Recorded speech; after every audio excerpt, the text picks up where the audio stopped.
Kia ora and welcome everybody to this month's episode of Tech Bytes.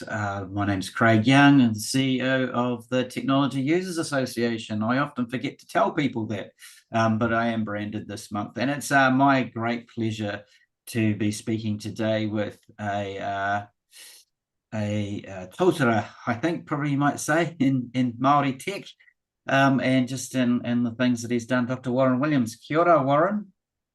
Kia ora, Craig. O tira koutou katoa e whakarongo mai ana. It's wonderful to be here. Thank you for inviting me. Yeah, look, I've been looking forward to this conversation. I mean, we work together closely on a number of things, and I know you're incredibly busy with your hands and so many great works, including, as we can tell, being the CEO at the 2020 Trust. And I'll declare here that I'm a trustee of that trust. But would you mind introducing yourself a little, including a little description about the 2020 Trust, as many of the people that are watching or listening and don't necessarily know what that trust does? Yeah, sure. I suppose a little bit about me first. I was born and raised in Gisborne on the east coast of Aotearoa, New Zealand. And so in that space, that place of the world, technology wasn't a primary, I suppose, industry. And so I shifted across to the Waikato where I reside now with my wife in Hamilton. And yeah, so that's where I'm kind of born, raised, and moved and shifted around. And I can talk a little bit more about that, about my beginnings in tech a little later. With 2020 Trust, it's a not-for-profit charitable trust, which just recently I've taken virtual. So while it had offices in Auckland, I took the organization virtual at the beginning of 2022. And what 2020 Trust does is deliver digital literacy programs to address the digital inequity across Aotearoa, New Zealand. And those programs are foundational basic programs at community level. And so we address areas of our community such as our seniors or our elders, our Māori, Pacifica. We are embarking more into our disabled communities. And we're also looking at how we can partner more with communities, local communities, in their spaces. So the digital equity, digital literacy is what 2020 is about. It's been around for some time now, over 25 years now. I'm a newcomer to it, just coming on 2 years, but I've always been interested in how we can create good impact for the community. So yeah, that's what the 2020 is about in a nutshell. We deliver from as far north as Whangarei and as far south as Invercargill, and right across the towns and cities within that. So, yes. Great. It's an awesome organization, and I've had interactions with it for many years, and it's a great pleasure and privilege to be serving as a trustee at this point. But let's go back to you now. So let's go back to the beginning. As a young Māori tāne, what encouragement did you get to go into tech, and basically what got you started in that space? Well, so I'm a kid of the 70s and the early 80s. And so computers were not much, kind of emerging at that time. So the only technology was arcade games back in the day. So Space Invader games. And as a young kind of impressionable kid and teenager then, you just kind of wondered what this was all about. And so even in schools at the time, computers weren't introduced. They were just kind of starting out. It was something that was coming on the horizon. And so that was my first introduction to technology itself, on a kind of pastime, leisure kind of thing. Coming through, obviously, the school system, my background, I was fortunate to have great supportive parents, but we weren't from the most wealthy area. So from a working class family, my idols or my role models was my father, who worked in the freezing works. And that was my goal, to actually be the top in the freezing works, and I did a little bit of work in the freezing works back in Gisborne, a short stint there. And so that was my world. That was my view. As I left Gisborne and realized that, there's other things happening, I wasn't the greatest at school. I failed English twice. And I kind of did my seventh form just to kind of figure out what I was doing for the year. So I didn't have a plan, nothing like that. But I came to Waikato Hamilton. My sister said, "Oh, look, what are you good at?" And I said, "I have no idea. I kind of know a bit about maths, didn't know anything about computers then." And I somehow fell into, after a bit of work, a computer science degree at Waikato University. So I did my undergraduate as a Bachelor of Computing and Mathematical Sciences. Ironically enough, majoring in artificial intelligence. Oh, wow. Which has kind of become really a hot thing at the moment. Yeah. But this was right at the beginning of kind of computing type stuff in the Waikato and Aotearoa. And so that's how I kind of fell into technology. Fast forward through a couple of years as you do university and your OE and kind of in your career. I was also fortunate enough again to work in IT technology spaces in the education sector. So in the politics sector back in the day, I was named the politics sector, the university tertiary education sector, and then the wānanga sector. And very fortunate to work in a Te Wānanga Aotearoa, which allowed me to, be myself and my culture, but also be in the technology space. And so that's how I kind of progressed into it. A couple of things I do want to mention. During that journey, when I did my undergraduate, there were 200 people in the first year of the 4-year degree for Bachelor of Computing and Mathematical Sciences. In that 200 group, I could identify 12 Māori. Wow. Over the years, the numbers dwindled across all of them. And by the 4th year, there were only 3 Māori that graduated. And I think over the total, it might have been like 50 or 60 graduated in total. I'm lucky the other 2 people, one of them is another person from Gisborne who works in the polytech sector, and the second, a wahine, who's actually based in Ohope, but we work together in other spaces as well. So we're still around.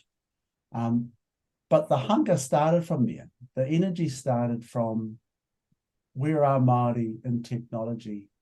Where are they going? And I know they're going somewhere. They just weren't going in the university or tertiary sector. So that was the start and birth of my technology career. Yeah. Yeah, cool. Well, maybe we'll just move on, through that journey a little bit more. So you've done your degree. There's 3 of you have come out, and now you've got to get a job, and now you've got to work because we all have to pay for food, etc. What was it like working as a young Māori in the sector when you started? I mean, obviously there wasn't we were already seeing only 3 graduates. Yeah. I think like anyone, it's a bit of a start of grind, just kind of finding a way around. What I did find at the beginning of my career is that it was all industry based, all sector based, focus on the subject at the time, which was technology. So what was big at that time was databases and working on, what kind of repositories we could do. And graphic design had kind of started to come out more then, in graphical user interfaces and all those things. So you kind of threw yourself into that work.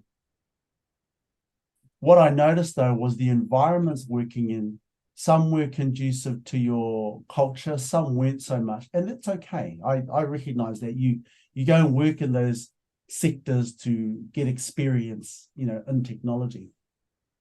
But as the years went by, I found more and more in meetings that people were going, we need sales ideas. How do we get with customers?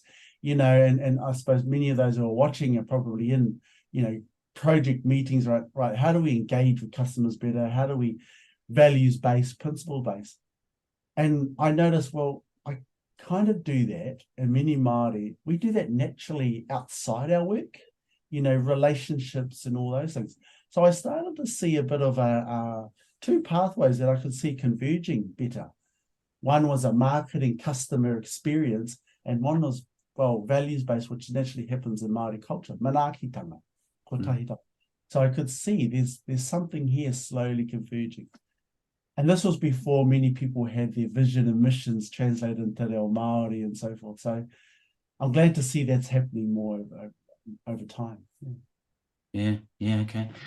So then, I mean, you moved into the Tiwananga space. I saw that. So that was great to be able to bring your culture and your technology skills together, and that's, where you've moved. But so what does the journey look like then that takes you from that starting in IT to, being involved in so many boards and trusts, and I hesitate to say outside your day job, because I think when I look at what you do, it's all so integrated. It's all aiming at the same thing. It comes back to that values that you're talking about. You're heading in a certain direction. But can you just talk us through some of the important decision points you made along the way? As you saw that journey come together. Yeah, look, I want to credit my professor David McKee at Wakaso University, because he helped me in my research journey with the PhD. And in those spaces, they're very much about this is the path we can take, and there's all of these other things you could be interested in, but don't load yourself up too much. And I had the conversation with Professor David, Mr. McKee, and I said, you know what?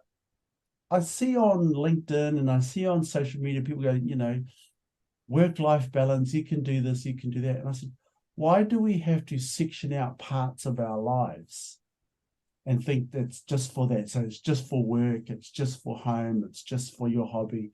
I said, why can't you have it all and integrate it, and you just manage your life how you want to? And the conversation we had was, it gets quite busy. How can you focus on certain things? And I just met with him just the other week, because since my PhD journey in 2015, and since getting that PhD and so forth, it's come full circle that being on boards, being in leadership positions, as well as your day job, they say, doesn't have to be separate. They actually do complement each other. So all of these meetings that we all do, and I know many watching the same meetings you've got to block in your calendar, they all support what I call the kaupapa. So for my kaupapa, I have three things in my life that I make sure that steer me in the right direction. And in no particular order, as Māori, technology, and education. Whatever I do in life has those three things somehow weaved in. The fourth that is emerging is leadership. And so all of the boards and all of the meetings and all of the advisory groups, which Māori are asked to do, and we do willingly, but we are making sure our voice is not just there to fill a seat, but a voice that actually has full impact. And so all of those weaving in together with those boards and meetings lift the kaupapa. For me, those three kaupapa: Māori, technology, education, and leadership. And I encourage people to do more around the meetings they attend, the groups they are nominated for or are asked to join. How does it weave into your personal and professional kaupapa lifting? And so the leadership one, the last one, and keen to talk more about, is for the tech industry. Our responsibility as leaders doesn't sit with our day job, achieving the KPIs for our day job. My opinion is our responsibility and our obligation is to lift Aotearoa New Zealand collectively as a whole. Now, that is in people's own spaces and places and how they want to do that. But as leaders in tech, I do believe we have that obligation and responsibility to provide spaces and places where people can be lifted or lift themselves, empower them. And so that's why I'm on these various areas, not for here I am and I'm on this board or another one on your LinkedIn page. It's around what spaces can I hope to positively impact, open doors, clear pathways, and the last part of that is step out of the way. That's a huge part. Sorry, it might have gone a bit long there. No, well, great. Yeah. One of the things I've been, obviously, I'm involved with the 2020 Trust. I'm involved with DECA, the Digital Equity Coalition on Affordable Connectivity. It's key to one of our two ANZ's goals, to help lift the engagement of Māori and Pacifica and Wahine in technology. And that last comment you made about stepping out of the way, I think is a good learning for someone like me who is trying to lead this organization. And one of the words I've started to use very strongly for me as Pākehā is ally. My role is to be an ally to people, not to tell people what to do or how to do it, particularly when it comes to people who don't look like me. So it's about being an ally to them. So how do I, as an ally, help young women and women across the board? In tech, how do I help encourage more Māori and Pacifica? But as an ally. So it's that support rather than and leading it. So look, I do want to come back to that. As a corridor between us now, there are so some specific industries, specific issues in the tech industry at the moment, and the work we're working on. There's all sorts of research around the percentage and representation of Māori, Pacifica, Wahine, immigrant in areas of tech, and you've obviously touched on that. What sort of things, and this is, you can take your 2020 Trust hat off and just be a digital leader now. What sort of things do you think we can do to improve that situation? Yeah, I think what we can do is don't be afraid to push the walls out on the structures that we have, or the constructs that we have in our sector that, while they guide us, can sometimes restrict us in how we think. And so what we're seeing a lot more is, as mentioned before, more Māori, Wahine, Pacifica groups invited into spaces. But the other part that we could also think about is, what are spaces that they are already creating that we should be helping, like you say, as an ally, we should be supporting as an ally. And so it's that kind of thinking that helps us understand other areas and other leaders we may not be exposed to that are out there doing the work. And I'll reference just recently the Te Hapori Matahiko Awards.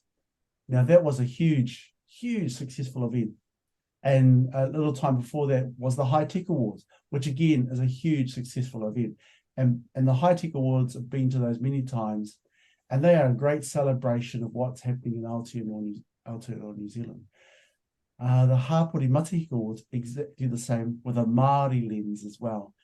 And many people, their eyes were opened at how many Māori across the country are working in the technology sector, not just locally, not just nationally, but also internationally.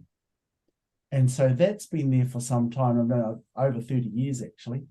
And so that's kind of culminated, and it's a realization of dreams of many in Māori and tech. So the issues are, how are we relating to each other? How are we, as leaders, creating spaces for people to enter into? But as leaders, what areas do we know or not know about that we should be allies to? And so I do want to acknowledge the women in tech. Robin Carmida and others have started this. This was back in the 90s as well. Pacifica and tech, they've got their own spaces as well. Māori and tech. I'm recently talking and interested around our neurodiverse communities, how those with also the disabled communities, how technology is both enhancing but impacting their lives. So again, those are all different spaces that I myself, I don't necessarily know all of those, but I've got friends and colleagues who know more about this. So how can I be an ally, in your words, Craig, to them and my leadership skills to kind of lift and support that too? So that would be my number one. The second one also is invite voice into your space. Invite challenging voice. And it can be quite scary because you're being vulnerable to invite a voice that could be quite different, very different to your own. But listening to it, and you may not agree with it, but embrace that voice is part of a community that you want to hopefully have a positive impact. So one, never shy away from those voices that are very different from yours, and look at ways of how you can work together on that. So those would be my two things, really: leadership spaces and that voice. Great. Great ideas and thoughts to help us, sort of move through that space. I mean, we certainly in our association are looking at, how can we encourage those young, particularly the young people who are coming through our, future leaders programs, etc., who are Māori and Pacifica, and seeing they want to be engaged and involved and bring different voices. I mean, it's great, and a lot of work to be done from our space. So let's talk then just about digital equity in general. It is one of those issues that we know COVID had an impact. We saw what happened during the requirement for people to be online. We started to get an identity, the idea of an equity started to raise its head again because we could see it. There was work done during that period to help, particularly our tamariki when they're learning. So, but we can't afford to let that stop. So we know that there's several groups of people that are struggling to get online. And so can you just talk a little bit more about what you're doing and what's involved in making an impact in this space? Well, if I can start off, as digital equity or inequity, or the digital divide, has been researched in New Zealand for over 30 years. I remember researching this back in 1991, and it was the digital divide back then. Sadly and unfortunately, it hasn't changed that much. The contexts have changed since then, of course, but the need across Aotearoa is growing. But the need isn't just digital divide or digital equity or inequity. The need is that our society is evolving in different groups. So, as I mentioned, we've got Māori, Pacifica. We also work with refugees and immigrants. And so their needs as part of, new citizens of Aotearoa New Zealand is a new way of looking at digital equity. Are there equitable access to things such as devices and literacy, programs? And then all of those things around online safety, vulnerable to online harm, and the constant change, rapid change of technology on our lives, such as the digital transformation of, any kind of service and product now is accelerating across our society. So all of those groups of society that are engaging and want to engage more are now having to engage in a more heightened digital space. And so, of course, new skills are growing. So for those of us who are, I think, fairly digital literate, many of us are grappling and understanding the new world of AI now, what it does great things. For those who are learning to become digital literate, it's just still the basics, it's still into the... So we are addressing part of that area. And again, I'd like to acknowledge all those other community groups who are doing the same thing too. The need hasn't changed, it's actually growing. It hasn't lessened, it's actually increased. When we look at our seniors numbers in New Zealand, we're looking at over 800,000 New Zealanders in that space, in our elders or 65 plus, and that's going to grow. And so technology changing, how do they engage with their services? We've got refugees and immigrants coming in, context of New Zealand, Aotearoa, digital tech, so forth and so forth. We have rural communities where services which once were branches in local towns are no longer there. So the need is growing, the contexts are changing. And so we're having to adapt to those things as well. So getting online, and I commend all the telecommunication groups that are coming together to provide connectivity.